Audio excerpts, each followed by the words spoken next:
ஒரு சாப்பாடை இனிப்புல இருந்து ஆரம்பிச்சு கசப்புல முடிக்கும் போது டைஜஷன் ப்ராப்ளம்ன்ற ஒண்ணே இருக்காதுன்னு தமிழன் குறிப்பிடுறான். அதுக்கு ஒரு காரணம் இருக்கு. இப்போ ஒரு பிரியாணி சாப்பிட்றோம்னு வைங்க, அதை வாயில மெல்லும் போது சலைவான்ற உமிழ்நீர் சுரக்க ஆரம்பிக்கும். அந்த உமிழ்நீர் தான் உள்ளுக்குள்ள என்ன வந்திருக்குன்றத உடம்பு முழுக்க போய் சொல்லும். இப்பேற்பட்ட உமிழ்நீரை தன்னோட கண்ட்ரோல்ல வச்சிருக்கணும். இந்த உமிழ்நீரை அதிகமா சுரக்க வைக்கிறது இனிப்பு தான்.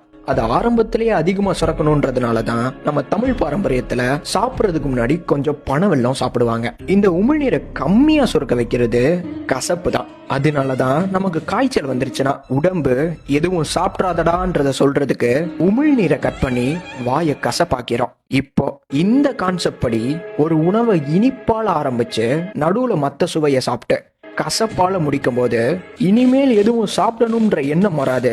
அடுத்து எப்போ பசிக்குதோ அப்பதான் சாப்பிடுவோம். இது நம்ம செரிமானத்துக்கு எந்த ஒரு பாதிப்பும் தராது. இந்த மாதிரி இன்ஃபர்மேஷனுக்கு ஃபாலோ பண்ணிக்கோங்க.